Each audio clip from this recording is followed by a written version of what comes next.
Good morning and Jai Hind. In today's video, the story from our RFP book is To Spot a Runner. This is a story of John and Lou, two boys who lived in a slum near the hills of Pixavar in Rio, Brazil. In 1990, Luke was born in a very poor family. When he was just 5, he had to earn a living for his family. To make a living, Liu ran up and down the hills on which his favela or slum was situated. Rio is a city of hills, and even in the middle of the city, there are steep hillocks. Many such hillocks have become slum and shanty towns, inhabited mostly by the poor. Obviously, they have no proper public transport service. And most banks, post offices, government offices, and really well stocked convenience stores were at the bottom of the hills. Their prices were also lower than the tiny shops on the hilltop. All in all, people had to come down if they wanted to buy food supplies at lower prices and to do their day to day work. So Luke had turned into a sort of courier boy for the hilltop dwellers. He collected letters, parcels, and newspapers that had to be delivered in town or brought up the hill. In 1995, John was born to the Garcia. They were all also poor. His family father died months before he was born. The life of John and Luke was similar in many ways. When John turned 5, he joined Luke in the courier detail. At that time, Luke was 10. They soon became good friends, shared everything, and never kept secrets from each other. 12 years later, 2007, one day a man, Calvin Page, was roaming aimlessly in the favela and he noticed Luke running swiftly up and down the hill with the ease of a panther. Calvin hailed Luke and said, "How old are you? For how long you been running like this? What's your name and where do you live?" Why, Luke was suspicious of the man.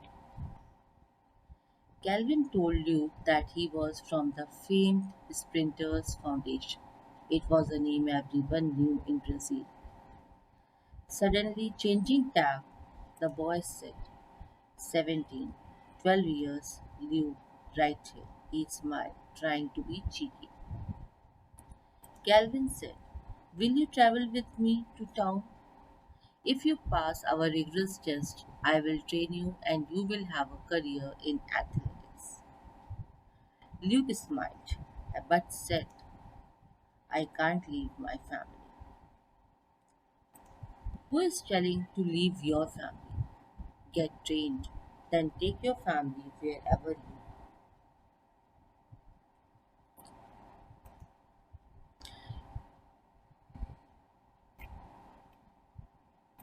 Calvin gave him his card and said, "Keep it safely. It has my phone number." After having a talk with his mother, he said bye to his family. When John heard Luke was leaving, he wept but wished him the best. Luke caught a bus to Calvin's office. Before him stood a tall building with a big logo of a sprinter with a ribbon in red around his waist. Luke walked into the building and finally into Calvin's office. Calvin said, "From now on, you will be on nutritious diet, workouts, and practice every day. Each week, Your opponent will be tougher than before. Next morning, his rigorous training program began. Week after he won every single dash. Soon he entered the big league. He was a rising star. One day, Calvin asked him whether he would be able to run in other sprints. Luke made an excuse. I don't think I can anymore. I think you should start looking for another man who will win every race for you. Don't leave us in the lurch like this. Did you notice the other boy who was working with me in favela? Luke asked. Calvin shook his head. Well, you should. His name is John, and he is better and faster than me. Calvin asked Luke if John still worked there. Luke said, poor children work at the same place. So they got into the Calvin's car and went back to favela looking for John. He was easy to find.